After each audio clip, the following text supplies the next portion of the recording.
आज आपण अशा एका व्यक्तीची भेट घेणार आहोत आणि त्यांच्याशी संवाद साधणार आहोत.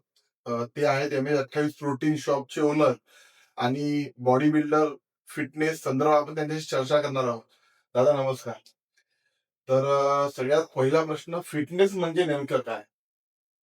फिटनेस म्हणजे जे लेडीज आहे किंवा जेंट्स आहे, जे मुलं आहेत, त्यांच्या कॅलरी बर्निंग झाल्या पाहिजे. बर. फिटनेस म्हणजे ज्यांचं कुठेतरी ग्राउंडवरती वर्क झालं पाहिजे किंवा जिममध्ये एक्झर्शन झालं पाहिजे किंवा अशा बऱ्याचशा गोष्टी. फिटनेस म्हणजे आपल्याकडच्या लोकांना फक्त हे वाटतं का फिटनेस म्हणजे जिमच आहे. बर. तर तसं नाहीये. तुम्ही स्विमिंग म्हणजे पण फिटनेस आहे, तुमचं जॉगिंगमध्ये पण फिटनेस आहे, रनिंगमध्ये पण फिटनेस आहे. अशा बऱ्याचशा गोष्टी आहे. फिटनेस म्हणजे अशी एका वाक्यात डेफिनेशन आपण नाही सांगू शकत. आताचे जे मुलं जिम मध्ये जातात, वर्कआउट करतात, बरोबर. त्या मुलांमध्ये प्रोटीन असेल किंवा स्टेरॉइड असतील किंवा जिम करताना त्यांना अटॅकचं प्रमाण भरपूर वाढलेलं आहे. तर त्या अटॅक काय आहेत? अटॅक त्याला कारणीभूत बऱ्याचशा गोष्टी आहेत. आता आपण एक-एक टॉपिक क्लिअर करत जाऊ. स्टेरॉइड्स हा एक वेगळा पार्ट आहे. सप्लिमेंट्स हा एक वेगळा पार्ट आहे. आता पहिला आपण जे हार्ट अटॅक आहे. हार्ट अटॅक म्हणजे तुमची फॅमिली हिस्ट्री असणे, हायपरटेन्शन किंवा आता काही-काही जे बॉडी बिल्डर्स आहेत किंवा जे नवीन या फील्डमध्ये उतरलेले आहेत, ते स्टेरॉइड्स यूज करतात. कुठल्यातरी मेडिसिन्स यूज करतात कोणाच्यातरी सांगण्यावरून. तर त्याच्यामुळे सडन तुमचं ब्लड सर्क्युलेशन वाढतं, तुमची हार्टबीट वाढतात. तुमचं ब्लड सर्क्युलेशन तुमच्या कंट्रोलमध्ये राहत नाही. त्या गोष्टींमुळे हार्ट अटॅक येतो किंवा तुमच्या ज्या बॅड ईटिंग हॅबिट्स आहेत, जसं की तुमचं फास्ट फूड, जंक फूड, या गोष्टींमुळे बराच अमाउंटमध्ये तुम्हाला हार्ट अटॅक येण्यास मदत होते.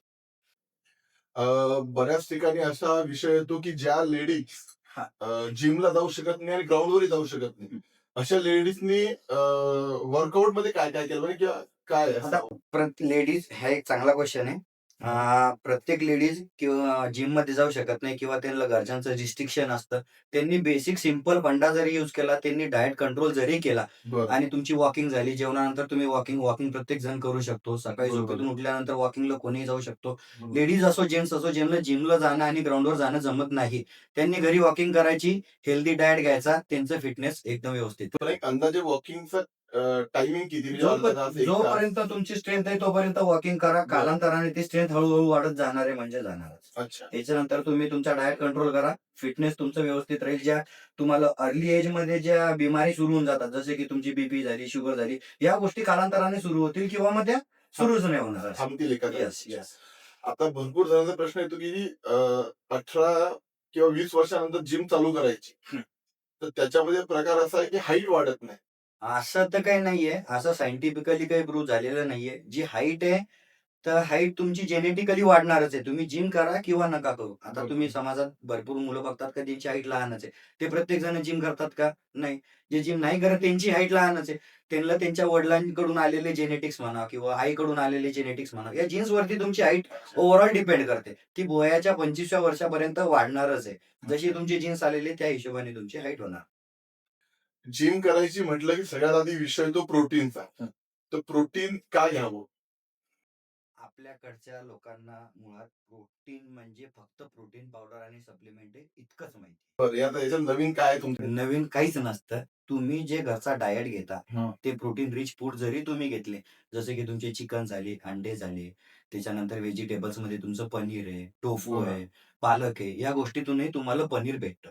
बरं. प्रोटीनची ही इन्व्हेन्शन याच्यासाठी झालेलं आहे का जे ॲक्चुअल जिम करतात, ज्यांना प्रोटीनची रिक्वायरमेंट जास्त आहे, त्यांच्यासाठी प्रोटीन पावडर आहे. कारण घरच्या डाएटमुळे त्यांचा प्रोटीनचा काउंट पूर्ण होत नाही. त्यांनी सप्लिमेंटेशन केलेलं चांगलं. ज्यांचं रेग्युलर एक्सरसाइज आहे, ज्यांना बॉडी बिल्डिंग करायची नाहीये, मसल डेव्हलपमेंट करायची नाहीये, बरं. त्यांनी प्रोटीन नाही घेतलं तरीही चालेल. तुमच्या घरच्या डाएटमधून प्रोटीन काढलेलं कधीही चालेल. प्रोटीन ओरिजिनल आणि डुप्लिकेट हे कसं ओळखायचं, म्हणजे काय? ते प्रत्येक कंपनीच्या याच्यात व्हेरी करतं. जे आता इम्पोर्टेड ब्रँड्स आहेत, काही-काही भरपूर चांगले ब्रँड्स आहेत का ज्यांच्यामध्ये डुप्लिकेसी जर का असं वाटलं कंपनीला का डुप्लिकेसी होती, तर ते लगेच त्यांची पॅकेजिंग चेंज करतात. त्याच्यानंतर त्यांचे बॅच नंबर वगैरे चेंज करतात. तर या गोष्टी आहेत. ज्या तुम्ही आता ट्रस्टेड जर का सप्लिमेंट स्टोअरमधून कुठलेही पर्चेस करताय, बरं. तर ते तुम्हाला ओरिजिनलच देणार. त्याचा एक बेनिफिट त्यालाही होणार आहे. तो त्याचा बिझनेस कधीच नाही खाली पडू देणार. जर का तुम्हाला कुठलाही स्टोअर ओनर जर का फेक सप्लिमेंट देतोय, तर तो डायरेक्टली इम्पॅक्ट त्याच्या स्टोअरवरती होणार. तुम्ही त्याची बदनामी करणार जर का तुम्हाला फेक प्रोटीन आलं तर. त्याच्यासाठी ट्रस्टेड कुठलाही सोर्स करून तुम्ही सप्लिमेंट प्रोटीन घेतलेलं कधीही चालेल. एक प्रश्न असा दादा की प्रोटीनची खरंच गरज आहे का आणि किती प्रमाणात घ्यावं? प्रोटीनची रिक्वायरमेंट ही जो बाळ जन्मतो हां. तेव्हापासून तो माणूस मरेपर्यंत प्रत्येकाला प्रोटीनची बरोबर. रिक्वायरमेंट असते. फक्त त्याचे डोसेज व्हेरी करतात. जे लहान बाळ आहे, जे आईचं दूध पितं, त्या आईच्या दुधामध्ये ऑलमोस्ट 80% हे व्हे प्रोटीनच आहे. ओके. 20% ते वॉटर आहे. पण त्याची घेण्याची अमाउंट किंवा त्याचं जे घेण्याचा डोसेज आहे तो कमी आहे. बरोबर. कालांतराने जशी-जशी तुमची एज वाढत जाईल, तसं-तसं तुमचा प्रोटीनचा इंटेक वाढत जाईल, तुमचा डोस वाढत जाईल. त्याच्यामध्ये तुमचं जर का कुठे एक्झर्शन असलं किंवा कुठले जर का जिम असली, तर जिमसाठी तुम्हाला प्रोटीनची रिक्वायरमेंट जास्त असणार आहे. बरं. कारण तुमचे मसल डेव्हलपमेंटचं काम आलं. म्हणून तुम्हाला प्रोटीन जास्त घ्यावंच लागणार आहे. लेडीज झाल्या, लेडीजला प्रोटीनचा कंटेंट कमी लागेल, कारण ते डायजेशनचा इश्यू येईल. अशा बऱ्याचशा गोष्टी आहेत. आता बऱ्याच वेळा असं होतं, की प्रोटीननी किंवा स्टेरॉइड जो प्रकार आहे, त्याने किडन्या खराब होतात हां. किंवा स्टेरॉइड्समुळं पॉसिबल आहे. प्रोटीनने शक्यतो होत नाही. प्रोटीनची क्वालिटी मॅटर करते. अगेन तेच मी तुम्हाला पहिलेच सांगितलं का तुम्ही कुठून सप्लिमेंट घेताय. जर का तुमचे कुठलं प्रोटीन पावडर तुम्ही घेतली, ज्याच्यामध्ये फिलर्स ॲड आहे किंवा एक्सेस कुठलं मेटल्स ॲड आहे किंवा स्टेरॉइड्स ॲड आहे, तर अच्छा. त्याच्यामुळे तुमच्या म्हणजे किडनीवरती परिणाम होऊ शकतो. डुप्लिकेट प्रोटीन जर येस, घेतलं तर येस, येस. किडनीवर परिणाम येस. होऊ शकतो. 101% होऊ शकतो. आणि स्टेरॉइडचं प्रमाण किती पाहिजे? स्टेरॉइड्सचं प्रमाण आता ही dark side of body building आहे. स्टेरॉइड्स तर तसं कोणीच नाही यूज करायला पाहिजे. हा व्हिडिओही आपला अवेअरनेससाठीच आहे. आपलं कुठलं प्रमोशन नाहीये. कुठलं आपण फक्त एज्युकेशन पर्पजसाठी हा व्हिडिओ त्याच्यासाठीच आपण आलेलो इथं. अच्छा. स्टेरॉइड्स ही एक dark side of body building आहे. प्रत्येक ॲथलीट जो एन्हान्स आहे तो स्टेरॉइड्स यूज करतात. पण याच्यावरती ओपनली कोणी बोलू शकत नाही कारण आपल्या इंडियामध्ये ते लीगली बॅन आहे. अच्छा. आता बऱ्याच बॉडी बिल्डर जे आहेत, त्यांना अटॅकचं प्रमाण जो विषय आधी बोललो, येस. मग ते स्टेरॉइड घेता का? येस. ऑलमोस्ट 80 टू 95% पर्यंत जे बॉडी बिल्डर्स आहेत ते एन्हान्स हां. आहेत. ज्यांना कॉम्पिटिशनची प्रिपरेशन करायची आहे, अच्छा. त्यांना विदाऊट स्टेरॉइड ते स्टेजवरती उतरूच शकत नाही. अशा काही-काही कॉम्पिटिशन ते 4-5 ज्या इंडियामध्ये होतात, ज्या फक्त नॅचरली जे ॲथलीट तयार झालेले किंवा नॅचरल जे बॉडी बिल्डर आहे, हां. त्यांच्यासाठी त्या कॉम्पिटिशन्स आहेत. पण आता त्याच्यातही बऱ्यापैकी खोलात जर का गेलं, तर बरेच प्रो अँड कॉन्स आहेत. तर त्या गोष्टीवर नाही डिस्कस केलेलं कधीही चांगलं. आणि ड्रग्स ॲडिक्ट असतात काही-काही जिममधले जे लोकं आहेत. Yes, yes, yes. तर त्यांनी जिमवर परिणाम होतो का फक्त मेंटली क्लिअर राहण्यासाठी ते लोकं ड्रग्स घेतात? कसं तर काय? ड्रग्स आता मुळात ड्रग्समध्ये बरेचसे सबस्टन्स जे आहेत ते तुमचे आहेत. आता एक ट्रेन म्हणून आहे. हां. त्याच्यानंतर ई म्हणून आहे. आता मुळात हे जे इन्व्हेंट झालेले जे ड्रग आहे, हे कुठल्यातरी ॲनिमलसाठी किंवा कुठल्यातरी डिसीजसाठी. आता एक तुम्हाला उदाहरण देतो मी. ई-एम-पी. म्हणजे एक एडिनोसिन मोनोफॉस्फेट म्हणून एक कंटेंट येतं. ओके. ते प्युअरली घोड्यासाठी इंजेक्शन आहे. म्हणजे घोड्याला यूज होणारं इंजेक्शन आहे. ते बॉडी बिल्डिंगमध्ये सर्रास यूज होतं आणि अच्छा. त्याचा जर का तुम्ही इंट्राव्हेनस तुम्ही जर का त्याला इंजेक्ट करताय, तर तुमची स्ट्रेंथ ॲक्चुअल स्ट्रेंथपेक्षा साधारणतः 5 ते 6 पट तुमची वाढून जाणार वाढून जाते. आणि हे सर्रास यूज होतंय. तर ही अच्छा. गोष्ट अत्यंत चुकीची आहे. यानेच तुमचे बरेचसे साइड इफेक्ट्सही तुमचे किडनीज रिलेटेड झाले, हार्ट अटॅक झाले, या अच्छा. गोष्टींमुळे होणारच. आणि आता बऱ्याच वेळेस मुलं जे जिम करतात, तर ते प्रोटीन घेतात आणि जिमला जात नाही. तर त्याचे चेहरे फुगलेले, कधी हाताला त्रास होतो. तर त्याचं काय होते नेमकं? चांगल्या क्वालिटीचं प्रोटीन प्रोटीन आणि मास गेनर सगळ्यात हां. महत्वाचं. यांना जे असे साइड इफेक्ट झालेले आहेत ते मास गेनर्समुळे झालेले आहेत. मास गेनर्समध्ये, मसल गेनर्समध्ये याच्यामध्ये कार्बोहायड्रेट्स आणि फॅट्सचं प्रमाण जास्त आहे. काही-काही ब्रँड्स लोकल असे पण आहेत, का जे फक्त व्हॅल्यूज त्यांच्या दिलेल्या आहेत, ॲक्चुअल व्हॅल्यूज त्यांच्या वेगळ्या आहेत. वेगळे. ज्यांनी बरोबर. लॅब टेस्ट, फेक रिपोर्ट दाखवलेले आहेत, त्याच्यामध्ये भलतेच कंटेंट आहे. कुठले टॅबलेट्स यूज होत असतील. राहिला तुमचा प्रश्न, तर जर का तुम्ही मास गेनर आणि मसल गेनर खाऊन जर का फक्त घरी बसणार आहे, तर ऑब्व्हियसली तुमचा फॅट पर्सेंटेजच वाढेल. वाढणार. त्याला कुठेतरी जिरायसाठी तुमची एक्सर्शन असणं गरजेचं आहे. मग डझंट मॅटर का ते तुमचं जिममध्ये असो, तुमचं ग्राउंडवरती असो, अच्छा. तुमची स्विमिंग जरी असली तरी चालेल. ते कुठेतरी तुमचं डायजेस्ट झालं पाहिजे. झालं नाहीतर ते कन्व्हर्टेड इंटू नाही तर फॅट्सच होणार. काही लोकं प्रोटीन घेतील, जिममध्ये नसेल जायचं, ते वॉकिंग करूनही त्या गोष्टी हो, करू मग शकतात. त्यांच्यासाठी आता जे वॉकिंग करताय त्यांच्यासाठी प्रोटीनची अगेन त्यांच्यासाठी प्रोटीनचा डोस वेगळा आहे. जे बॉडी बिल्डिंग करताय त्यांच्यासाठी प्रोटीनचा डोस जास्त आहे. कमी प्रोटीन जर का तुम्ही घेणार, तुमच्या बॉडीला तेवढी रिक्वायरमेंटच नाहीये, तर प्रोटीन घेता कशासाठी? तुम्हाला हा आता कसं कळलं? हा हा एक चांगला प्रश्न आहे. हां. मला अटॅक म्हणजे मायनर अटॅक जो आलेला मग आहे. त्याचं काही ना काही प्रोटीनमध्ये तसं जिममुळे नाही. का तसं टेन्शन नाही. जास्त घेतलं कोणत्या गोष्टीचं? तसं नाही. आता त्याच्यावरही मी क्लेरिफिकेशन देतच हा प्रश्न विचारला तर. मला अटॅक यायचं कारण आहे हायपरटेन्शन. माझा बीपी माझ्या थोडे फॅमिली प्रॉब्लेम झालेले होते. अच्छा. त्याच्यानंतर माझा ब्लड सर्क्युलेशन कंटिन्यू हायर साइडला राहायचं. येस. हायपरटेन्शन मी त्याच्याकडे लक्ष दिलं नाही आणि सडन एक दिवस ते वाढलं आणि मला हार्टमध्ये पेन वगैरे यायला सुरुवात झाली. राहिला विषय का मग ते प्रोटीनशी रिलेटेड आहे का? तर ते हे फॅक्ट 0% प्रूव्ह होते. कारण जे ओके. ऑलमोस्ट कार्डिओलॉजिस्ट आहेत, पेडियाट्रिशियन आहेत, जे बुलढाण्यातले टॉप मोस्ट डॉक्टर आहेत, त्यांचंही प्रोटीन जे आहे ते आपल्याकडनं जातं. ओके. मग आता जर का या गोष्टीत काहीतरी असलं असतं तथ्य, आणि तर त्यांनीच प्रोटीन घ्यायचं टाळलं असतं. तुम्ही डॉक्टर लावतो तुमच्या नावासमोर. हां, हां. तर म्हणजे नेमकं तुमचं एज्युकेशन कुठे झालं? माझं एज्युकेशन डॉक्टर जे लावतो, जी डिग्री आहे माझ्याकडे ती नॅचरोपॅथीमध्ये डिग्री आहे. ओके. त्याच्यामध्ये डिप्लोमा माझा नॅचरोपॅथीमध्ये डिप्लोमा झालेला आहे. सोबतच माझं डी-फार्म पण झालेलं आहे. ओके. आणि जो बॉडी बिल्डिंगमध्ये झालं किंवा तुमची फिटनेस इंडस्ट्रीमध्ये झालं किंवा मी साधारणतः 9 वर्षापासून या इंडस्ट्रीमध्ये आहे. बरं. त्याच्यामध्ये माझा डिप्लोमा पण झालेला आहे. तुमचा जो स्टेरॉइडचा विषय त्याच्यामध्ये पण माझा डिप्लोमा झालेला आहे. तेही सर्टिफिकेशन माझ्याकडे आहे. पण ती गोष्ट जेवढी मला माहिती आहे, तेवढी बाकीच्यांना माहिती नाही म्हणून मी ते सजेस्ट करतच नाही कोणाला शक्यतो. आणखीन एक प्रश्न असा की पोलीस भरती जे मुलं करतात, त्या मुलाने प्रोटीन घ्यावं का नाही घ्यावं? मसल रिकव्हरीसाठी 100% घ्यावं, पण त्याची एक लिमिट आहे.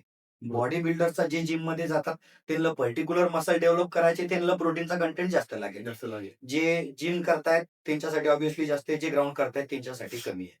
प्रोटीन त्यांचे काय होते, आता ग्राउंडवरचे मुलं सकाळी प्रॅक्टिस करतात, संध्याकाळी प्रॅक्टिस करतात. बरोबर. त्यांचे मसल्स ब्रेक होतात. तर ते मसल्स रिकव्हर करायला प्रोटीन शिवाय पर्याय नाही. तर तुम्ही फक्त सप्लिमेंटच घेणं गरजेचं आहे, अशातला काही भाग नाही. तुमच्या जर का घरच्या डाएटमधून प्रोटीनचा कंटेंट पूर्ण होत असेल, सप्लिमेंट्स नाही घेतलं तरी चालेल. आताचे जे नवीन मुलं आहेत काही, ते स्टेरॉइडचं प्रमाण बरेच वापरते बॉडी बिल्डिंगच्या कॉम्पिटिशनसाठी. तर त्याच्यावर काय मत? आणि त्याचा डाएट कसा असला पाहिजे स्टेरॉइड घेणाऱ्या मुलांसाठी? ही गोष्ट एकदम खोलात डिस्कस करण्यासारखी आहे. आपल्या छोट्या पॉडकास्टमध्ये ती डिस्कस होणारच नाही. पण एक प्रामाणिक सल्ला आहे त्यांना, का जर का तुमचं एज नाहीये ना ते, तर दुसऱ्यांचं बघून किंवा कोणाचाही सल्ला ऐकून स्टेरॉइड्स नका यूज करू. अच्छा. कारण आता सध्या तुम्हाला हालत व्यवस्थित तुमची बॉडी वगैरे पर्सनॅलिटी व्यवस्थित दिसेल. वयाच्या 20-25 वर्षापर्यंत एकदम व्यवस्थित दिसेल. त्याच्यानंतर काय? जर का एकदा तुमच्या किडनीला प्रॉब्लेम सुरू झाला, तर मग आयुष्यभर दवाखानाच करत बसायचा का?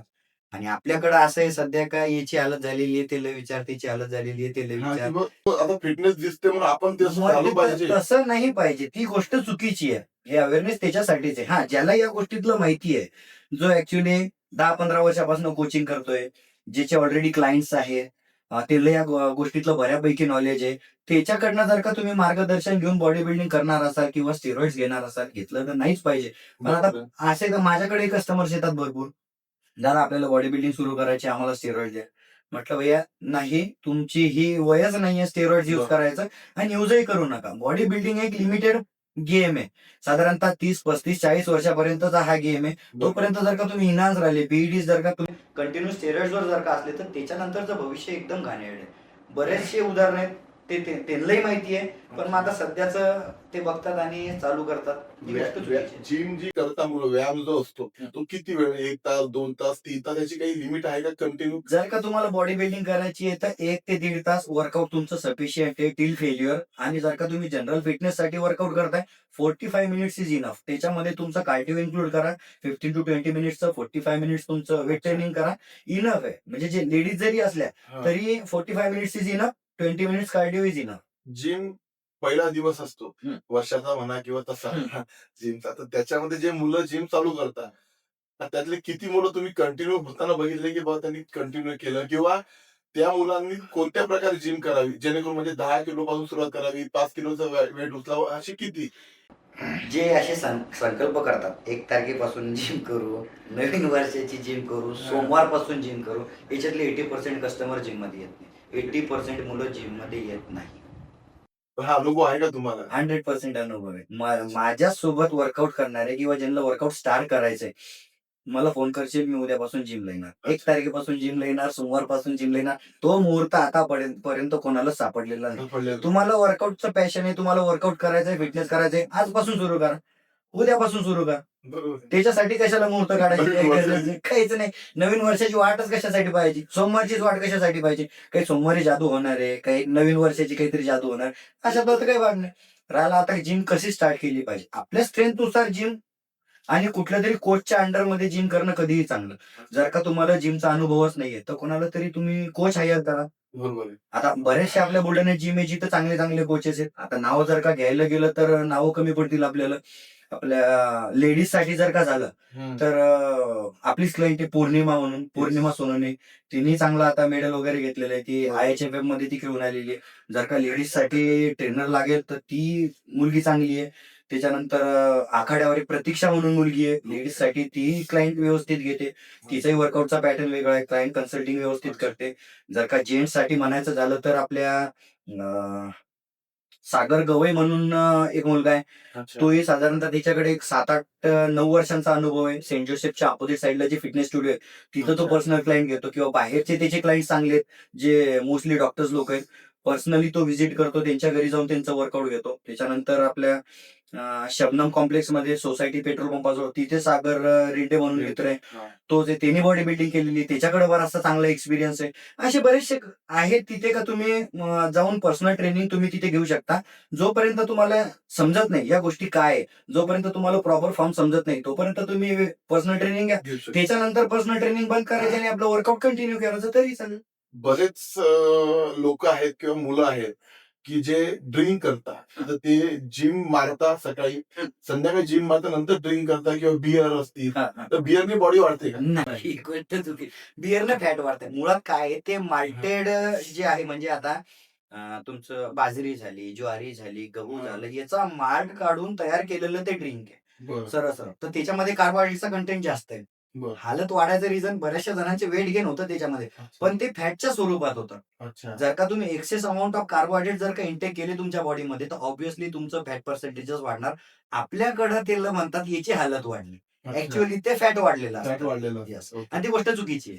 लोखंडी जी जिम होती आधी, हा. आणि आपण बघितलं की ते लोखंडाचे डंबेल्स असायचे, बरोबर. त्याच्यामध्ये आताचे जे डंबेल्स आहेत त्यात काय फरक आहे? काहीच फरक नाही. नाही असं तुमचं जर का तेव्हा 5 केजीचा डंबल होता, हा. त्या 5 केजीच्या डंबेलची साईज दिसायची इतकी. हा. केजी तर त्याचं 5 होतं. आताच्या डंबेलची साईज दिसते इतकी. तरी ते 5 केजीच आहे. बरोबर आहे. मॅटर करतं तुमच्या मसलवरती टेन्शन किती आहे. 5 केजी नाही, सेम टेन्शन येणार. मध्ये डंबल्स इतकं असो का इतकं असो, तुम्हाला बरोबर. टेन्शन आहे. फक्त ज्या मसलवरती जे टेन्शन पण येणार. आता बऱ्याच जुन्या लोकांचं असं मत असते की लोखंडी जिम जर म्हणजे जी होती, त्यांनी जिम जर व्यवस्थित मारली तर ते प्रॉपर म्हणजे 6 महिन्याचा गॅप जरी पडला ती शरीरात राहायची तब्येत. असं आताचं नाहीये, तर त्याचं काय नाही, त्याचं काय नाही. हे लॅक ऑफ अवेअरनेस आहे. म्हणजे आता जे जुने लोक ज्यांनी वर्कआउट केलेले आहे, त्या नवीन गोष्टी अडॅप्ट करायला त्यांना थोडासा वेळ लागेल. आता असं नाहीये का ज्यांनी जुनी जिम केलेली आहे त्यांची आता हालत कमी झालेली नाही. अशी उदाहरण आहेत का ज्यांनी लोखंडी जिमवरती वर्कआउट केलेलं आहे आणि त्यांची हालत आता कमी झालेली आहे. अशी उदाहरण आहेत ना. जेनेटिक्सचा पार्ट आहे. जर का तुम्ही तेव्हा वर्कआउट केलेली आहे आणि तुमची जेनेटिक्स एकदम स्ट्रॉंग आहे, तर तुम्ही लाईफ लॉंग ती हालत तुम्ही कंटिन्यू कॅरी करू शकता. अगेन पार्ट आला तुमच्या डाएटचा. ज्याची हालत कंटिन्यू टिकणार आहे त्याचा डाएट एकदम क्लीन आहे. त्याच्या बॉडीमध्ये कुठलं फास्ट फूड जंक फूड नाहीये, तो कुठले ड्रिंक करत नाही, स्मोकिंग करत नाही. या गोष्टी कारणीभूत आहे म्हणून त्यांची हालत तशीच आहे.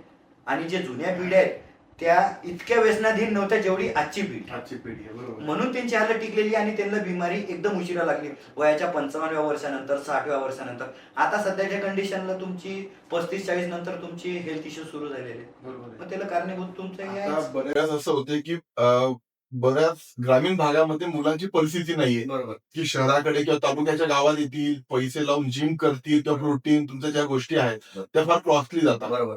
बऱ्यापैकी. तर त्या मुलांनी डाएट काय करावं जर ते हे करत असतील तर? त्यांच्या जिम म्हणजे फक्त जिम मध्ये जाणे आणि वर्कआउट करणे असं नाहीये. तुम्ही ग्राउंडवरही जिम करू शकता. तुमचे पुलअप झाले, पुशअप झाले, त्याच्यानंतर तुमचे जुन्या काळात जे चालत होत्या सपाट्या झाल्या, हा. दोरीवरच्या उड्या झाल्या, त्याच्यानंतर मुग्दल झाली. ह्या गोष्टीनेही तुमची बऱ्यापैकी बॉडी डेव्हलप होते. अगेन पार्ट आला तुमचा प्रोटीनचा. प्रोटीनच असं एक मात्र कंटेंट आहे ज्याने तुमची मसल डेव्हलपमेंट होईल. आणि आता मला नाही वाटत का खेड्यापाड्यामध्ये जिम नाहीये. कारण गव्हर्नमेंटची स्कीम आहेत. भरपूर त्याच्यामध्ये निधी येतोय आणि प्रत्येक गाव खेड्यामध्ये जिम उभारली जाते. माझ्या माहितीप्रमाणे तरी.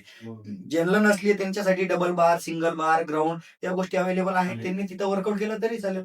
आणि जे 18, 17, 15 ते 20, 15 ते 25 या वयोगटातले जे मुलं आहेत, ज्यांची म्हणजे वय त्यांची तरी लहान आहे आणि तब्येत ही 30-35 किलो 40 किलो आहे, ते जिम मारतात. तर त्या मुलाचं नेमकं काय म्हणजे तब्येत वाढते काय? जिम केल्याने सर्वात महत्वाचं तब्येत वाढत नाही. अच्छा. तब्येत जी वाढते त्याच्या मागचं जे रिझन आहे तो तुमचा डाएट. Diet. जर का तुम्ही कार्बोहायड्रेट्स, कॅलरी सरप्लस आणि प्रोटीनचा इंटेक जर का प्रॉपर ठेवला तर तुमचं वजन वाढणार. मीच वयाच्या 16व्या 17व्या वर्षापर्यंत 42, 43, 45 या केजी मध्ये मी आले नाही. ओके. त्याच्यानंतर माझी जी डेव्हलपमेंट आहे, जेव्हा मला समजलं त्याच्यानंतर माझी जी हालत ती वाढलेली आहे. आता मला बऱ्याचशा जणांनी पाहिलेलं आहे, का मी जोपर्यंत 10वीत होतो तोपर्यंत तर 40-42 किलोचा होतो. त्याच्यानंतर जी ग्रिप पकडली, त्याच्यानंतर माझं एज्युकेशन झालं. मग आणखी माझ्या स्वतःमध्ये डेव्हलपमेंट झाली. अच्छा. नंतर बाकीचे जे मित्रमंडळी आहेत ते आता तसेच. आणखीन एक प्रश्न असा की काही लोक काय की मी स्वतः अनुभव घेतलेला आहे. मी ज्यावेळेस ग्राउंडला जायचो रनिंगला वगैरे, तर त्यावेळेस ते 5 राउंड, 6 राउंड, 7 राउंड किंवा कधी-कधी 10 राउंड मारायचे ते. सकाळी 6 ते 8 या 2 तासामध्ये. बरोबर. आणि बाहेर जाऊन पोहे किंवा हे म्हणजे याने फरक पडतो का शरीरावर? डिपेंड्स करतं का आता तुमची परिस्थिती कशी आहे? सर्वात महत्वाचा आपल्याकडं आपला जो एरिया आहे, आपला जो भाग आहे, हं. याच्यामध्ये जे मुलं येतात, जे ग्राउंडवरचे असो किंवा जिमवरचे असो, हां. त्यांची घरची परिस्थिती फार चांगली नाहीये. मग ते सप्लिमेंट काही-काही जण अफोर्ड करू शकतात, काही-काही जण अफोर्ड करू शकत नाही. इतकं हेवी वेट लिफ्ट केल्यानंतर जिममध्ये किंवा ग्राउंडवरती इतकी प्रॅक्टिस केल्यानंतर ऑब्व्हियसली तुम्हाला भूक लागणारच आहे. प्रत्येक जण सप्लिमेंट अफोर्ड करू शकत नाही. म्हणून बॉडीला कुठून तरी एनर्जी देतील. Pohe is okay, idli okay, okay. Kachori no, samosa नाही, त्याच्यानंतर चहा नाही. जे फास्ट फूड, जंक फूड आलं असते, ते तुमचं वर्कआउट सगळं वाया घालवलं. आता समजा आता मी बऱ्याच वेळा सायकलिंग करायचो आणि मी त्याच्यानंतर चहा घ्यायचो. हं. तर चहाने आणि सायकलिंग याच्यामध्ये म्हणजे साखर बंद करायला पाहिजे का नाही करायला पाहिजे? साखर एकदम लिमिटेड अमाउंटमध्ये साखर यूज झाली पाहिजे. अच्छा. तुमच्या डेली लाईफमध्ये. मग आता त्याच्यामध्ये काही-काही जण असे आपण डायरेक्ट नाही म्हणू शकत चहा सोडा. त्यांना चहाची हॅबिट असते. Habit असते. मग आता माझं तुमच्या असते. जिथे हां. 4 चहा होतात दिवसातल्या, ते तर 2 ते घ्यायचे. तिथं 2 वर आण. अच्छा. 2ची 1 वर आण. कालांतरानं बंद कर. त्याला सबस्टिट्यूट पाहिजे असलं तर ग्रीन टी आहे.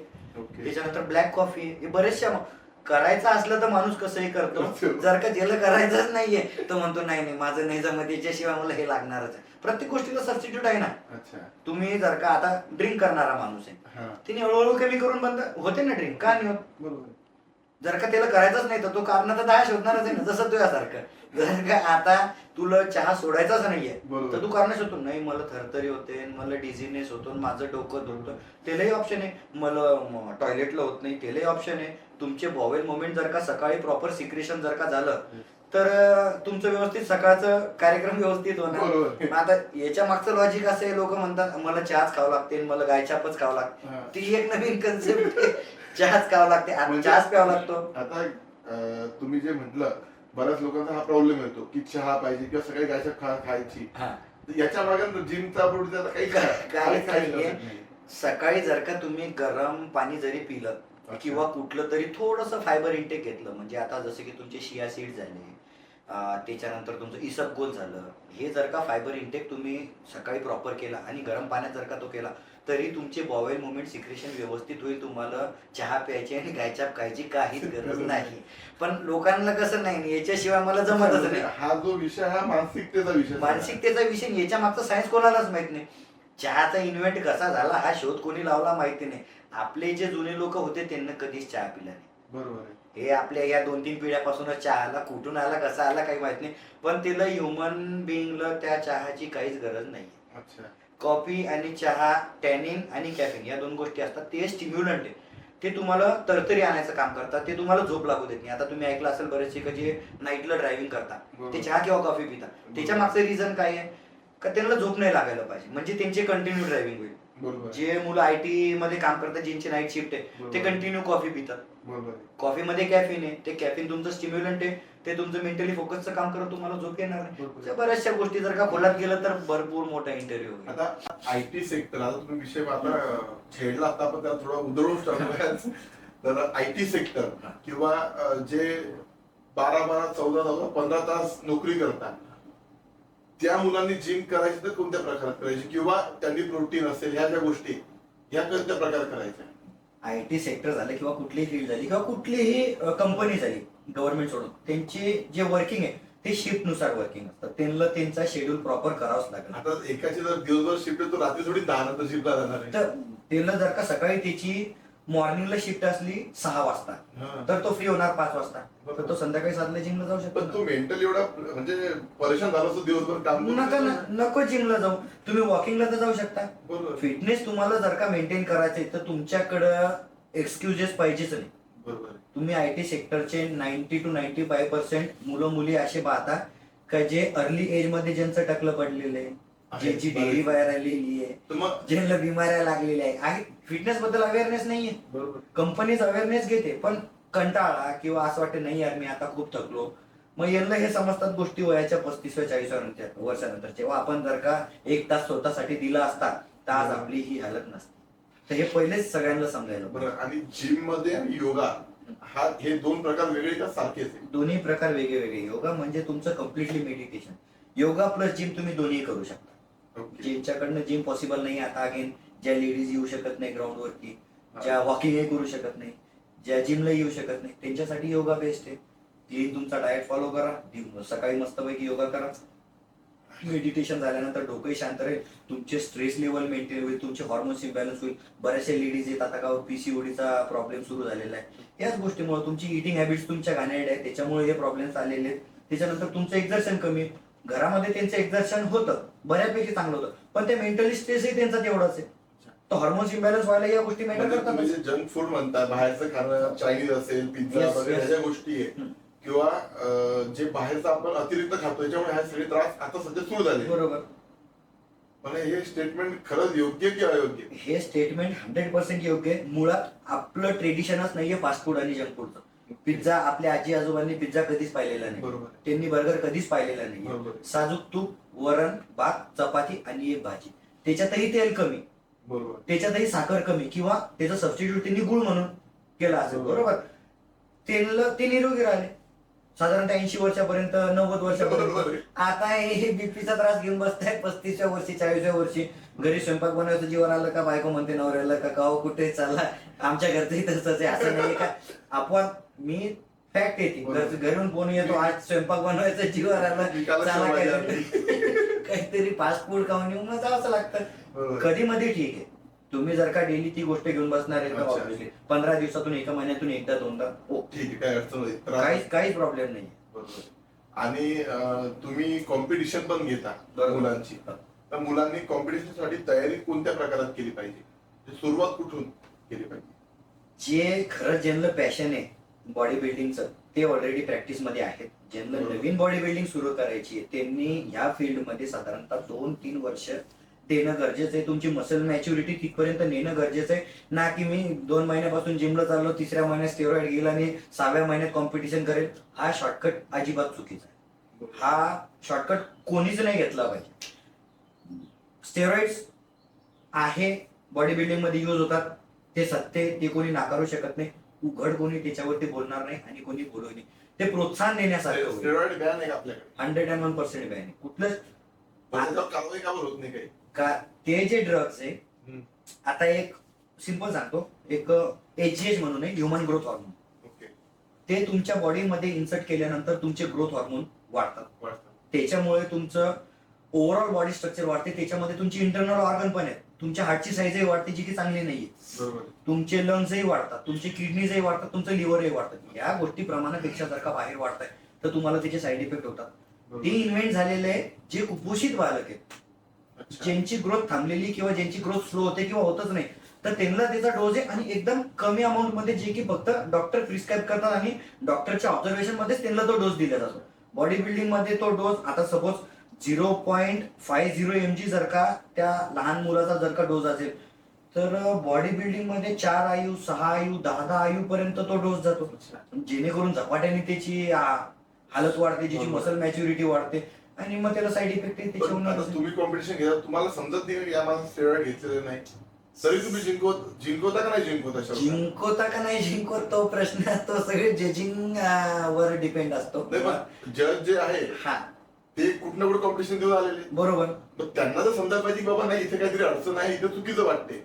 जे पण मग त्याच्यामुळे प्रामाणिक जे मुलं प्रॅक्टिस करतात त्यांना कुठेतरी तुम्हाला न्याय द्यायला चुकतं असं वाटत नाही का? हे बघा, याच्यावरती कोणीच उघड बोलणार नाहीये, मी बोलू शकत नाही, कोणीच बोलू शकत हा. नाही. पण ज्या प्रत्येक कॉम्पिटिशन्स होतात, प्रत्येक कॉम्पिटिशन्स मध्ये इनहॅन्स बॉडी बिल्डरच आहे, त्याच्याशिवाय ती कॉम्पिटिशन सक्सेसफुल होऊच शकत नाही. नाही, बरोबर आहे ना. पण आता जे तुमचा झाला नॅचरल, जे बॉडी बिल्डर्स आहेत, हा. नॅचरल बॉडी बिल्डर्स साठी सेपरेट कॉम्पिटिशन्स ऑर्गनाइज होतात. होतात. तरी त्यांनी इनहॅन्स बॉडी बिल्डर सोबत कॉम्पीट करणं गरजेचं आहे. हम्म. कारण स्वतःमध्ये ते बदल तेव्हाच घडू शकतात जेव्हा तुम्हाला समोरचा आपल्यापेक्षा चांगला दिसेल थोडा हालतीने. तेव्हाच तो मन लावून आणखी काम करेल. नॅचरल मध्ये तर त्याला प्राइस लागेल, नो डाऊट अबाउट इट. पण जर का त्याचं वय कमी असेल तर त्यांनी स्टेरॉइड्स घेऊच नाही आणि त्यांनी नॅचरलीच कॉम्पीट करत राहायचं. भविष्यातला पार्ट आहे, जर का स्टेरॉइड्स त्याला युज करायचं जरी झालं तरी अंडर गार्डन्स ते आता स्टेरॉइड्स युज करू बरेच शकतात. मुलं असतील किंवा जे कॉम्पिटिशन साठी पार्टिसिपेंट असतात हम्म. ते नॉनव्हेज खाता हम्म. किंवा तब्येत चांगली होते किंवा रात्री नॉनव्हेज खायचं आणि सकाळी जिम मारायची. हम्म. खरंच फरक पडतो का? का उगाच कोंबड्या मारणं चालू आहे आपल्या इकडे? अगेन तो पार्ट आला प्रोटीनच्या कंटेंट. हा. नॉनव्हेज याच्यासाठी बॉडी बिल्डर्स प्रिफर करतात किंवा कुठलाही जिम गोअर जो आहे तो हम्म. नॉनव्हेज याच्यासाठी प्रिफर करतो का ते जे नॉनव्हेज आता सपोज चिकन झालं. चिकन मध्ये तुमचं प्रोटीनचा कंटेंट भरपूर जास्त आहे. कॅलरीज एकदम कमी, बरोबर. फॅट्स आणि कार्बोहायड्रेट्स हे 0% आहे. म्हणजे त्याला लागणारं मसल डेव्हलपमेंटसाठी त्याला तर प्रोटीनच लागणार आहे. बरोबर आहे. 100% तो सप्लिमेंटवर डिपेंड नाही राहू शकत वे प्रोटीनवरती. हम्म. एका वे प्रोटीन मध्ये जास्तीत जास्त 24 ग्रॅम 25 ग्रॅम प्रोटीन भेटत. दिवसभराचे त्याने 2 स्कूप जरी घेतले तरी 50 ग्रॅम त्याचं कन्झम्पशन झालं. त्याला रिक्वायरमेंट साधारणतः 100 ग्रॅमची, एक एक्झाम्पल 100 ग्रॅमची, 120 ग्रॅमची. मग बाकीचं प्रोटीन काढणार कुठून? बरोबर आहे. त्याला नॉनव्हेज एक चांगला सोर्स आहे. राहिला तुमचा पार्ट जो व्हेज सोर्स नाहीये का? हा. हेही तुमच्या मनात असेल. बरोबर आहे. व्हेजचा सोर्स आहे पनीर. बरोबर. पनीरमध्ये प्रोटीन आहे, सोबत कार्बोहायड्रेट्स आणि फॅट्स जास्त आहे. ओके. जेणेकरून यांचं फॅट पर्सेंटेज वाढायला मदत होईल, वजन वाढायला मदत होईल. आणि जो जिमवाला आहे त्याचं वजन कमी झालेलं चालेल, हा. पण वजन वाढलेलं नको. आणि मसल मॅच्युरिटी तर त्याला पाहिजेच पाहिजे. आता या विषयावर आणखी थोडं तुम्हाला थांबवतो आणि दुसरा विषय असा की जे जुने लोक होते हम्म. जे 80, 85, 90, आता माझी पणजी आजी 97 वर्षाची होती तो म्हणत आहे. पण त्यांना नॉनव्हेज हा प्रकार माहित नाही. सवड्या स्वयंपाक करणे, घरचं वरण भात भाजी पोळी याच्या बाहेर त्यांना कधी माहित नाही. बरोबर. बाहेरचं खाणं नाही. बरोबर. ते कसं काय टिकले? आताच काऊन टिकत नाही? आताचे टिक नाही याचं बरेचसे आता यांचे इटिंग हॅबिट झाल्या सांगितलेल्या फास्ट फूड जंक बरोबर आहे. यांनी ते पाहिलेलं नाहीये. प्लस आपल्या जुन्या पिढीने जे आपल्या आजी आजोबांनी जे खाल्लेलं आहे ते प्युअर गावरान खाल्लेलं आहे. अच्छा, म्हणजे आता भेसळ असते. आता हायब्रिड आहे. नाही पण भेसळ असेल ना. भेसळ असेलच ना कुठेतरी. प्रत्येक जण पैसा कमवायलाच बसलेला आहे नाही तर. नाही पण तरी पनीर चांगलं की वाईट मग? पनीर जर का तुमचं ओरिजिनल असेल पनीर तर चांगलं आहे. जर का त्याच्यामध्ये मिक्सिंग असेल, आता तुम्ही बरेचसे न्यूज मध्ये पाहताय हा. 100 किलो पनीर फेकलं, 200 किलो पनीर बरोबर. डुप्लिकेट पकडलं. ते केमिकल टाकून काही गोष्टी तयार होतात ना. तयार फक्त होतात. माणसाचा फेस सोडून या गोष्टीत आता सगळ्यात डुप्लिकेट कुठलीही गोष्ट बनू शकते. बनवू शकते. फक्त माणूस डुप्लिकेट बनू शकत नाही. अच्छा. आता काही जण जिमला म्हणजे वर्कआउट सुरू करण्याच्या आधी अंडे खातात. हम्म. जिम झालं की थोडं पाणी ते प्रोटीन शेक वगैरे तयार करून हा.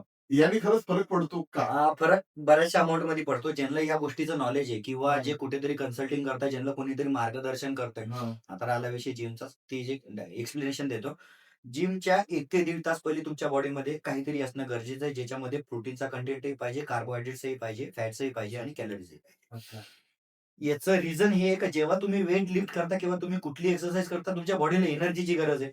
विदाऊट एनर्जी तुम्ही कुठलंच वेट लिफ्ट नाही करू शकत. बरोबर. 1-1.5 तासा पहिले तुम्ही जर का कुठलंही मील घेताय, तर ते तुमच्यासाठी एनर्जी देणारच आहे. बरोबर. त्याच्यासाठी ते त्याला हेल्पफुल आहेच. आफ्टर वर्कआउट नंतर तुमच्या बॉडीचं ब्लड सर्क्युलेशन फास्ट झालेलं राहतं. त्याच्यानंतर तुमचे मसल्स टिश्यू जे आहे ते मसल टिश्यू ब्रेक झालेले असतात. त्याला जेव्हा तुम्ही प्रोटीन देणार तेव्हा ते मसल टिश्यू रिपेअर होतील आणि ते ग्रो होतील. त्याच्यासाठी ही कन्सेप्ट आहे का जिम झाल्यानंतर प्रोटीन घेतलं गेलं पाहिजे किंवा प्रोटीनचा कुठला तरी सोर्स आपण घेतला गेला पाहिजे. आता लोक त्याचा अतिरेक करतात का? नाही, नाही. 10 अंडे खाऊ, 15 अंडे खाऊ, मग अर्धा किलो चिकन खाऊ. हे चुकीचं आहे. हे चुकीचं आहे. आपल्याकडं लोकांना काय वाटतं जेवढं जास्त खाऊ तेवढ्या लवकर आता- आपली हालत बनेल. ही गोष्ट चुकीची आहे. बुलढाण्यात बऱ्याच जिम होत्या हम्म. आणि आता त्यातल्या बऱ्याच कमी झाल्या आणि काही नवीन आल्या. बरोबर. तर काय फरक पडला? म्हणजे बिझनेसवर पडला किंवा- बिझनेसवर ऑब्व्हियसली जिथं कॉम्पिटिशन वाढली तिथं आपली ही जिम होती. अच्छा. आपल्या जिम मध्ये काही कंडिशन्स मुळे आपली बंद झाली. बरोबर. त्याच्यानंतर लहान भाऊ होता, तो पुण्याला शिफ्ट झाला. तो सांभाळायचा जिम. मला तेवढा वेळ नाहीये, तुला माहितीच आहे. मग त्याच्यानंतर आपण आपली जिम बंद केली. त्याच्यानंतर बुलढाण्यात कमीत कमी 5 ते 6 जिम पडल्या. तर आता नवीन. नवीन अच्छा. आपल्या जिम मध्ये जिथं 200 ऍडमिशन्स होत्या, हा. तशा प्रत्येक जिम्स मध्ये 100, 150, 200 च्या आसपास ऍडमिशन्स होत्या. हा. जिम्स जास्त पडल्या कारणानं हे ऍडमिशन्स डिवाइड झाल्या. आणि आता सध्याच्या कंडिशनला बुलढाण्यामध्ये नवीन नवीन इतक्या जिम येत आहे आणि इतकी मोठी इन्व्हेस्टमेंट होतीये का ते मलाच कधी कधी प्रश्न पडतो, आता यांनी जर का 30 लाख रुपये इन्व्हेस्टमेंट केलेली आहे हा. तर याचे 30 लाख निघणार कधी? बरोबर आहे. याला ऍडमिशन्स भेटणार कुठून? बरोबर. मग कारण आता त्याच्यामध्ये जिम्स कोणाच्या चालणार आहे? ज्याला या गोष्टीचं नॉलेज आहे. आता मी ते सांगितलं सागर गवई, फिटनेस स्टुडिओ त्याचे ॲडमिशन्स पॅक आहे. त्याचे कस्टमर्स, त्याचे क्लायंट्स कुठं जातात? फिक्स आहे. सागर रिंडे 2-3 महिन्या पहिल्याचीच आता त्याची जिम ओपनिंग आहे. ओपनिंग आहे. पण त्याला या गोष्टीतून नॉलेज आहे. तो स्वतः बॉडी बिल्डिंग खेळलेला आहे. बरोबर आहे. त्याच्यानंतर त्याला 210-20 ॲडमिशन्स आहेत. अच्छा. ते लई. मग बाकीच्या जिम्समध्ये अशा ज्या गोष्टी नाहीयेत, हां. ज्यांच्याकडं नॉलेज नाहीये, त्यांच्याकडे ॲडमिशन्स कमी होणारच ऑब्व्हियसली. आणि मुळात आणखी एक गोष्ट सांगावीशी असं आपल्या बुलढाण्यातलाच एक ज्यांनी बॉडी बिल्डिंग बुलढाण्यामध्ये इन्व्हेंट केली. अच्छा. तूही ओळखतो, मी ओळखतो चांगला. आपला विशाल जाधव जो पोलीस डिपार्टमेंटमध्ये. बरोबर आहे. हो. सर्वात पहिला बुलढाण्यातला बॉडी बिल्डर तो, ज्यांनी बरेचसे जण आहेत असे का ज्यांनी त्याच्यानं इन्स्पिरेशन घेतलेलं आहे का नाही आपल्याला विशाल दादासारखं व्हायचंय. बरोबर आहे. त्याची जिम होती. त्याच्याही जिममध्ये ऑलमोस्ट 150-170 च्या आसपास ॲडमिशन्स होत्या. काही कारणाने त्याची जिम बंद झाली. त्याच्या जॉबमुळं त्याचंही जमत नाही. बरोबर त्याची आहे. ट्रान्सफरही झालेली आहे आता. पण त्याच्याकडूनही बऱ्याचशा जणांनी इन्स्पिरेशन घेतलेले आणि तोही फ्रीमध्ये कन्सल्टिंग करतो. ओके. क्लायंट्सला त्याच्याकडे जर मी त्यालाच विचारलेलं आहे, जेव्हा मला ज्या गोष्टी माहीत नव्हत्या, मी त्यालाच विचारलेलं आहे. त्यांनी माझ्याकडून ₹1 चार्ज केला नाही. आता तसेच मुलं माझ्याकडे येतात, जे नवीन-नवीन आहे. दादा काय करायला पाहिजे? कसं करायला पाहिजे? अच्छा. कुठलं सप्लिमेंट घेतलं पाहिजे? त्यांना आपण फ्री कन्सल्टिंग करतो. आता हं. जे पोलीस भरतीची मुलं आहेत, बरोबर आहे. जे तू जे सांगितलं पहिले, पोलीस भरतीची मुलं असे बरेच मुलं आहेत का ते कन्सल्टिंग करू शकत नाही. कन्सल्टिंगचे चार्जेस जास्त आहे.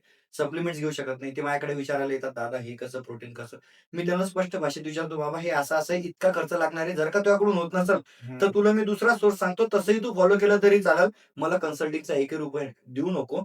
असे बरेचसे मुलं आहेत लागलेले आहेत. कोणी पी-एस-आय झालेलं आहे, कोणी अच्छा. पोलीस भरती लागलेलं आहे, कोणी वन विभागात लागलं. येतात मुलं पेढे घेऊन येतात. आपल्याला तेवढाच आनंद आहे. बरोबर आहे. पैसे तर जिंदगीभर कमवणारच आहे आपण. बाकीचे बिझनेस आपले सुरूच आहेत. चालू हे पॅशन आहे म्हणून जिम, सप्लिमेंट स्टोअर, चालू आहे. चिखलीची जिम हे सुरू आहे. अच्छा. एक आणखीन प्रश्न, हं. की ऑनलाईन जे मार्केट आहे Amazon, Flipkart याच्यामध्ये आम्हाला 25%, 30%, 22% सूट येते. हां. हे तुम्ही का बरं देत नाही? सप्लिमेंट शॉप ओनर जे असतात ते का बरं देत नाही? म्हणजे याच्या मागचं काय कारण? सप्लिमेंट शॉप ओनर जो आहे, आता कुठलाही माझंही स्टोअर आहे. मॅटर करते क्वालिटी. सगळ्यात महत्त्वाचं.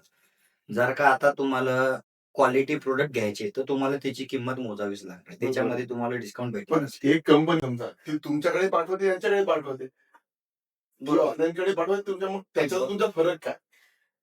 फरक काहीच नाही. आता जर का पर्सनली माझा जर का तुम्ही हे घेतलं, का तुमच्या स्टोअरला काय आहे, तर ऑनलाईन जे रेट आहेत, आपण त्याच रेटला सेल करतोय अच्छा. किंवा काही-काही वेळेला आपण त्याच्यापेक्षाही कमी सेल करतोय. म्हणजे ऑफर देताय तुम्ही सर. ऑफर वगैरे काहीच नाहीये. डायरेक्ट आपण कंपनीकडनं माल पर्चेस करायचा आणि जे डिस्काउंट आपल्याला जे ट्रेनर्स आहे, आता मी कोणाला कमिशन देत नाही. कमिशन पुढे आपल्याकडे नाहीच आहे. बरोबर. डायरेक्ट आपण एंड कस्टमरला ते डिस्काउंट देतो, म्हणजे जेणेकरून त्यालाही परवडायला पाहिजे.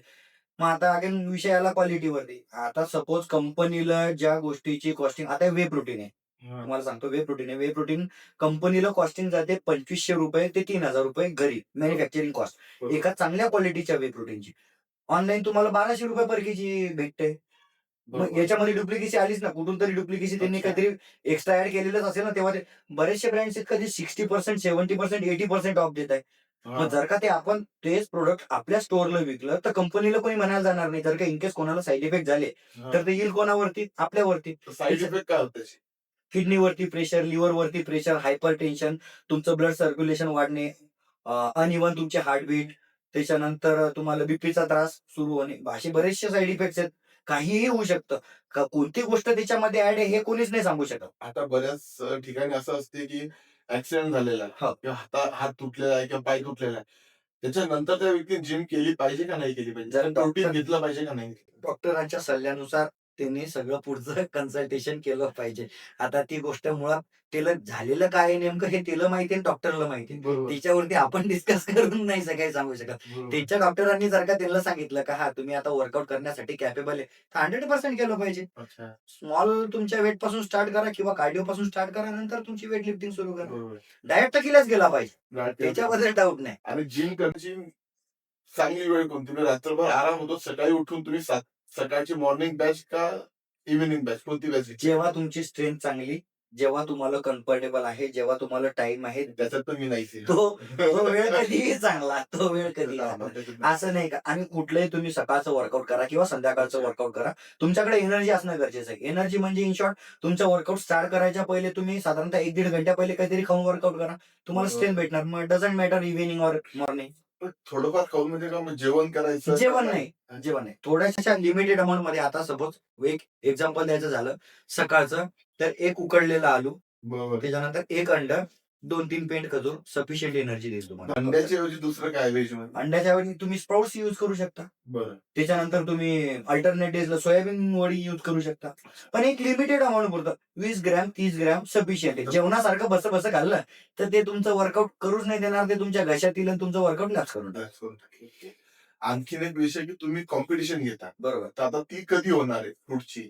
आपली कॉम्पिटिशन साधारणतः डिसेंबर ते जानेवारीमध्ये 2000 या इयर एंडला डिसेंबर किंवा मग 2027 स्टार्टिंगला म्हणजे जानेवारी जानेवारीमध्ये. ती कॉम्पिटिशन आपण घेणार आहे यावेळेस आणि ती एकदम ह्यूज लेवलवरती. आता तुला माहितच आहे, तू होताच आयोजनात. आपली कॉम्पिटिशन विदर्भात सर्वात चांगली झालेली आहे. इतकं परफेक्ट तुमचं मॅनेजमेंट आतापर्यंत मी तरी विदर्भात कुठं बघितलेलं नाही. हा आता शेगाव क्लासिक झाली.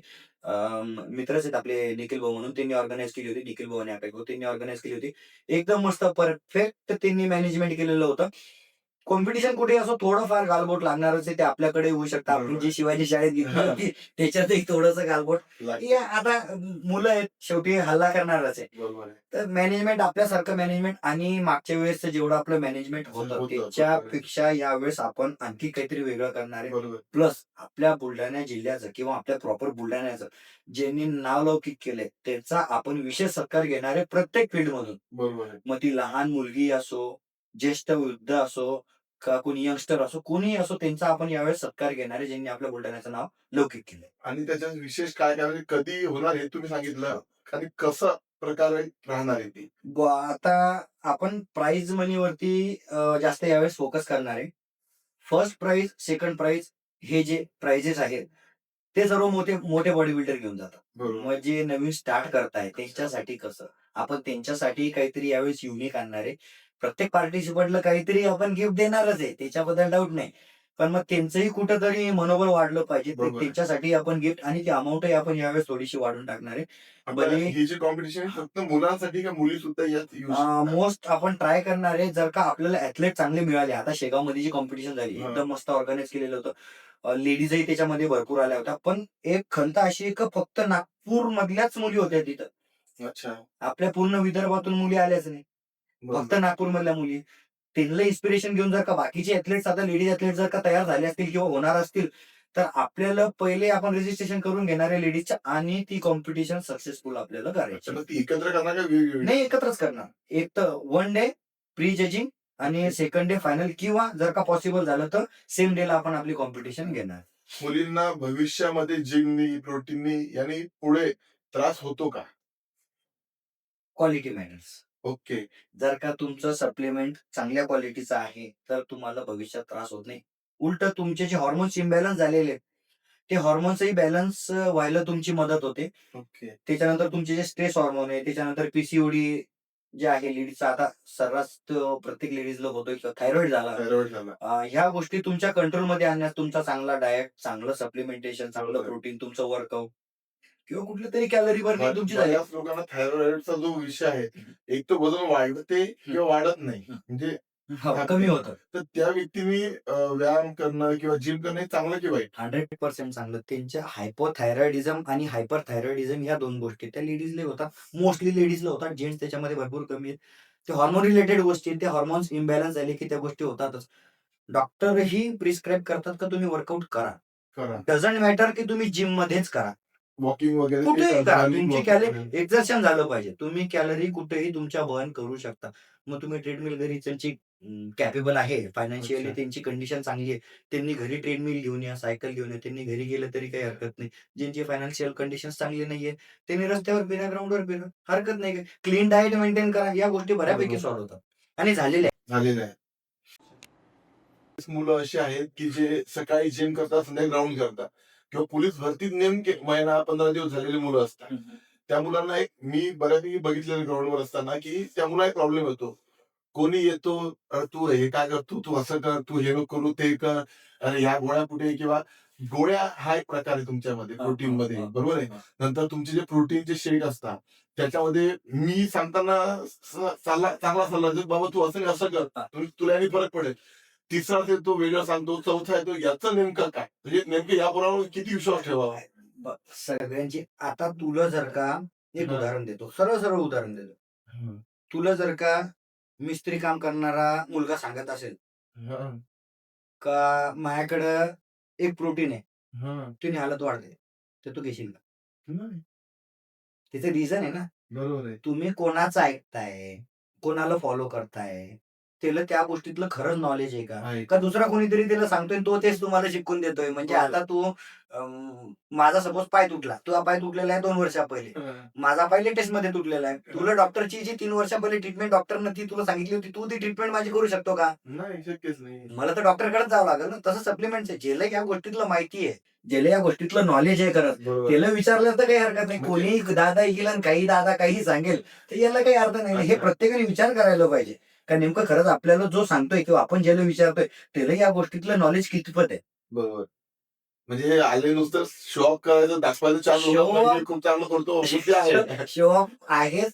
तो कोणाकडे तरी कन्सल्टिंग करतो. बरोबर आहे. त्याला कोणीतरी सांगणारा त्याचा दुसराच आहे. त्याच्या सांगणाऱ्याला अजून सांगणारा दुसराच आहे. अच्छा. तो त्याला सांगतो, तो त्याला सांगतो आणि हा याला सांगतो. अच्छा. नॉलेजेबल पर्सन एक नंबरला आहे. त्याच्या खाली 3 नॉलेजेबल पर्सन आहे. ते आपापलं नॉलेज पाजळत असतात आणि ते मार्केटिंग करतात. एंड एंड पोराचं तर नुकसानच होतंय ना याच्यात. त्याच्या बॉडीला जी गोष्ट लागतच नाहीये, ती जर का तुम्ही त्याला सजेस्ट केली, तर हां. त्याचं तर नुकसानच होणार आहे ना. बरोबर. तुमच्या सांगणाऱ्याने तुम्हाला सजेस्ट केली कारण तुमच्या बॉडीला त्याची गरज होती. बरोबर आहे. याच्या बॉडीला त्याची गरजच नाहीये, तर तुम्ही ते त्याला कशासाठी सांगताय? म्हणजे त्याला नॉलेज नाही म्हणून तो सांगतोय. मग हेच एंड कस्टमरने सगळ्यात शेवटच्या व्यक्तीने हा विचार करायला पाहिजे का खरंच आपण ज्याचं ऐकतोय त्याला नॉलेज आहे का? आता आणखीन एक प्रश्न. मी अनुभव घेतलेला नाही, पण मी बघितलेला आहे, की पोलीस भरती ज्यावेळेस होते, म्हणजे मुलं ज्यावेळेस प्रॅक्टिस करतात, ती एक तर संध्याकाळची वेळ किंवा सकाळची वेळ असते. बरोबर आहे. पण नेमकी पोलीस भरतीची ग्राउंड ज्यावेळेस असतो, तो दुपारी असतो 12च्या टाईमवर. 11-12 आणि आपल्याकडची मुलं ज्यांना मुंबईला भरती असेल किंवा नागपूर असेल, या ठिकाणी जेव्हा जातात ते इथून ट्रेनने जातात. बरोबर. तर रात्रभर ट्रेनचा प्रवास करणे, बरोबर. झोप होत नाही, जेवण व्यवस्थित नाही.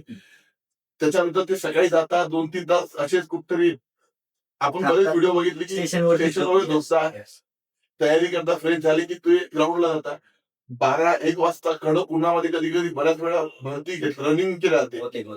तो आणि याच्यात फरक पडतो का? आणि प्रोटीनमुळे तिथे जे मुलगा प्रॅक्टिस करतोय, रनिंग करणार भरतीची, त्याला फायदा होईल का? फायदा होतो. सगळ्यात पहिले आणि आणखीन एक सॉरी विषय मोडतोय. हां. घाटात जे मुलं रनिंग करतात, जे खालून वर येतात, ठीक आहे? तर त्या मुलांना प्रोटीनने म्हणा किंवा ह्या ज्या गोष्टींनी फायदा होतो का तुमच्या? जे आता पहिला तर दुसऱ्या विषयाचं मी पहिले दुसऱ्या प्रश्नाचं उत्तर देतो. जे घाटात रनिंग करतात, हां, ते याच्यासाठी रनिंग करतात का त्यांची स्ट्रेंथ वाढली पाहिजे. बरोबर आहे. जर का ते घाटात 3 किलोमीटर रनिंग करू शकतात, जो टाईम पिरियड आहे त्या टाईम पिरियड तर ते ग्राउंडवर सहज प्रॅक्टिस करू शकतात. बरोबर. त्यांचं ग्राउंड 100% निघणारच आहे. अगेन त्यांची मसल रिकव्हरी झाली, त्यांना प्रोटीन येणारच आहे. तुम्ही डाएटमधून प्रोटीन घ्या, सप्लिमेंटमधून प्रोटीन घ्या. अच्छा. घुमून फिरून सर्व तुमच्या डाएटवरतीच येणार. अच्छा. त्याच्यामध्ये प्रोटीनचा कंटेंट असणं गरजेचंच आहे. त्याच्यानंतर तुमचा कार्बोहायड्रेट्स असणं गरजेचंच आहे. थोड्याफार अमाउंटमध्ये फॅट असणं गरजेचं आहे.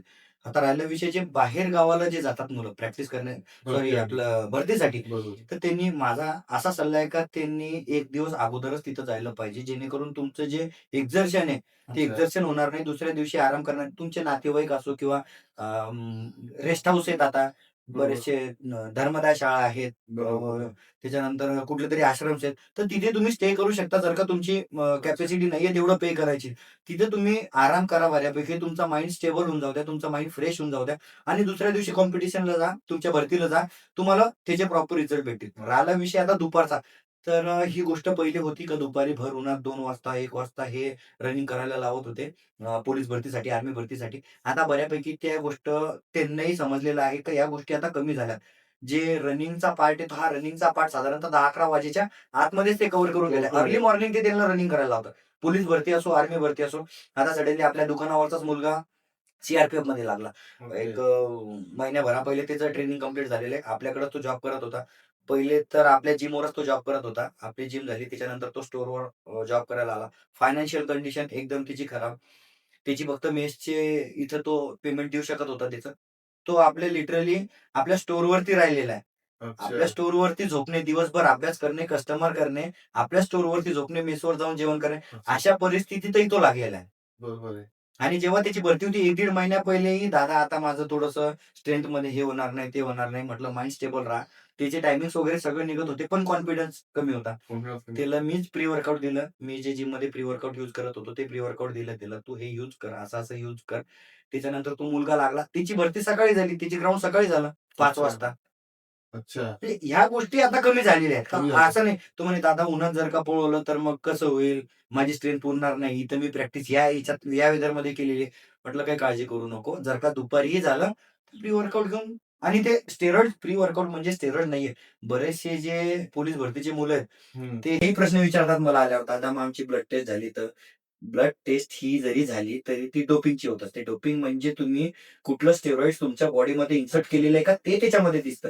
हे फूड सप्लिमेंट्स आहे. प्री वर्कआउट झालं, क्रिएटिन झालं, वे प्रोटीन झालं, BCAA झालं. हे तुमचे फूड सप्लिमेंट्स आहे. फूड सप्लिमेंट्स म्हणजे खाण्यायोग्य गोष्ट आहे. बरोबर आहे. ती कुठल्याही टेस्टमध्ये ती तुमचं निघणारच नाही, काय तुम्ही घेतलेलं आहे म्हणून. बरोबर आहे. असा सल्ला जरी त्यांनी ऐकला माझा, तर ते व्यवस्थित थोडंसं होईल. येस. बऱ्याच मुलांना जिम मारणारे असतील किंवा रनिंग वॉकिंग वाले, आता आपण एवढे विषय चर्चा केली. आता त्या मुलांना सप्लिमेंट घ्यायचे असतील हं. किंवा त्यांना प्रोटीनसाठी तुमच्याशी भेटायचं असेल, त्यांनी काय म्हणजे तुमचं काय नेमकं कुठून काम चालते किंवा कसं काय? आता मुद्दा म्हणजे आपण इथं प्रमोशन करायला मी तरी आलेलो नाही. नाही, पण आपण आपलं जे लोकं व्हिडिओ बघतील बरोबर. त्यांच्यापर्यंत हा विषय गेला पाहिजे, की हा व्यक्ती कुठेतरी काम करतोय. बऱ्याच लोकांना कन्फ्युजन आहे, की बाबा हा माणूस एवढा बडबड करून चालला इथे हां, येऊन. मग नेमकं कोण? नेमकं आहे कोण हे माणूस? बरोबर. म्हणजे आता त्याच्यात काय पाहिजे? आपण महत्वाचं आपण प्रमोशन करण्यासाठी तिथे आलेलोच नाहीये. एक जनरल अवेअरनेससाठी आपण आलेलो आहे. तरी पण ज्यांनाही अजूनही आता ऑन कॅमेरा सांगतोय मी, जे कुठूनही मुलं असतील, बुलढाणा जिल्ह्यातले असो, बाहेरचे असो, बरोबर. ज्यांना खरंच त्यांची घरची परिस्थिती चांगली नाहीये किंवा त्यांना कुठलं तरी सजेशन पाहिजे, कन्सल्टिंग पाहिजे, त्यांच्यासाठी आपण फ्री ऑफ कॉस्ट कन्सल्टिंग आपण अच्छा. करणार. ते पोलीस भरतीसाठी असो, बॉडी बिल्डिंगसाठी असो, फक्त कन्सल्टिंग करणार. आपण कुठल्याच कस्टमरला याच्या पहिलेही केलेलं नाही किंवा याच्यानंतरही करणार नाही. आपण कुठल्याच कस्टमरला, कुठल्याच क्लायंटला सप्लिमेंट घेण्यासाठी फोर्स करत नाही. जरी माझं सप्लिमेंट स्टोअर आहे, तरी मी कुठल्याच कस्टमरला बरोबर. फोर्स करत नाही. हां, ज्यांना कन्सल्टिंग करायची आहे, माझी Insta आयडी आहे. तुला माहिती आहे, बरोबर आहे. ही एकदम युनिक आहे. बरोबर. डॉक्टर प्रोटीनवाले बाबा. प्रोटीनवाले बाबा. ही आपली Instagramवर जरी मला कनेक्ट झाले, तरी काही प्रॉब्लेम नाहीये. अच्छा. त्याच्यावरती माझा कॉन्टॅक्ट नंबर आहे. माझा ॲड्रेस आणि स्टोअर हे सांगणं मला तरी इथं योग्य वाटत नाही. म्हणून त्यांनी डायरेक्टली मला कॉन्टॅक्ट Instagramला जरी कनेक्ट झाले, तरी काहीच हरकत नाहीये. काहीच प्रॉब्लेम नाही. आणि अशा बरेच जण आहे, की ज्यांची अ, पहिला विचार येतो, की कन्सल्टिंगची यांची फी किती? तर आपण त्याच्याबद्दल आपण कन्सल्टिंगची ज्यांची खरंच घरची परिस्थिती नाहीये, त्यांच्याकडनं आपण कन्सल्टिंगची फीस आत्ताही घेतलेली नाहीये. अच्छा. याच्या पहिलेही घेतलेली नाही आणि याच्या नंतरही घेणार नाही. हां, जे बरं. कॅपेबल आहे, जे मी बॉडी बिल्डिंगचे क्लायंट्स घेतो, ज्यांची फायनान्शियल कंडिशन एकदम स्टेबल आहे, त्यांच्याकडनं मी 100% कन्सल्टिंग फीस पण घेतो, सप्लिमेंट्स पण प्रोव्हाईड करतो आणि बाकीच्या गोष्टी माझ्याकडे. त्यांच्याकडनं घेतो. ज्यांची कंडिशन नाहीये, त्यांच्याकडून आपण काहीच घेत नाही. त्यांनी बिनधास्त यावं आणि माझ्याकडून जर का त्यांना खरंच गरज असेल जेन्युइन सल्ल्याची, तर मी द्यायला तयार आहे. याच्या पहिली कन्सल्टिंग मी करतोच तशी. अजून एक थोडा अंगावर भार टाकतो तुमच्या, की बुलढाण्यात सगळ्यात चांगली जिम कोणती?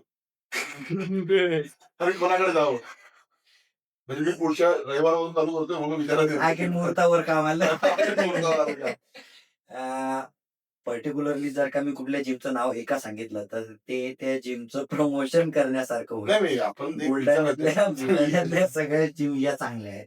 अच्छा. जिथे तुम्हाला ट्रेनर आहेत, जिथे तुम्हाला तिथे तुमचे मित्रमंडळ आहेत, जे तुमच्या घराजवळ आहे, पण जिम चांगली आहे. अच्छा. तर तिथे तुम्ही गेल्यास हरकत नाही. आता जर का नावच घ्यायचे म्हटले तर पर्टिक्युलर एक जिम नाही सांगत. रणजित फिटनेस झालं, अच्छा. जिमखान्याला. त्याच्यानंतर तुमचं फिटनेस स्टुडिओ झालं. सेंट जोसेफ शाळेसमोर जे स खामगाव रोडची जी सागरदादा कम्युनिटी आहे गवळीचे. तिथली असते, हां. तिथे जाऊ शकता. चिखली रोडवरती अजून तरी फक्त सागरचीच जिम आहे. आपलं इन्फिनिटी फिटनेस स्टुडिओ शबनम कॉम्प्लेक्समध्ये आपल्या बरोबर आहे. त्रिशरण चौकाच्या थोडंसं समोर. चिखली रोडची पब्लिक तिकडे जाऊ शकते. त्याच्यानंतर हाजी मलंग साईडचे जे लोक आहेत आता तिकडे वस्ती वाढलेली. हां. तिथे रोबस्ट फिटनेस म्हणून आहे डॉक्टर चिंचोले सरांची. खाली ते हॉटेल आहे त्याच्या. तिथं तुम्ही डाएट करू शकता. डाएट करू तसंच जिमखान्याला पण आहे. अच्छा. बुलढाणा जिमखान्याला खाली हॉटेल आहे. तुम्ही तिथे डाएट करू शकता. ते एक चांगलं आहे. त्याच्यानंतर आपले क्रीडा संकुलचा जो एरिया आहे, हां. तिकडच्या साईडची पब्लिक तिथे बारोटे सरांची एबीस फिटनेस आहे. येस. तिथे तुम्ही जिमला जाऊ शकता. बरोबर. असे बरेच जिम आहे. त्याच्यानंतर तुम्ही धाड नाक्या साईडला जर का राहत असाल, तर तिथं प्रशांतदादा शिंदे जे गंगा अर्बनवाले आहेत, हां. त्यांची गंगा जिम आहे. तुम्ही तिथं वर्कआउट करू शकता. म्हणजे तुमच्या एरियाच्या अकॉर्डिंग तुमची जी निअरेस्ट जिम आहे, तिथं तुम्ही जाऊन वर्कआउट करू शकता. अच्छा. म्हणून पर्टिक्युलर एका जिमचं नाव न घेता सगळ्यांचं तुम्ही येस, सांगितलं. Yes, okay, yes. ठीक आहे. तर धन्यवाद दादा. आज आपली भेट झाली आणि आपण आलात कार्यक्रमामध्ये. अशा बऱ्याच गोष्टी आपण अजून त्यांच्याशी बोलणार आहोत. पुढच्या भागामध्ये आपण हे बरेच विषय अजून मांडूयात. धन्यवाद.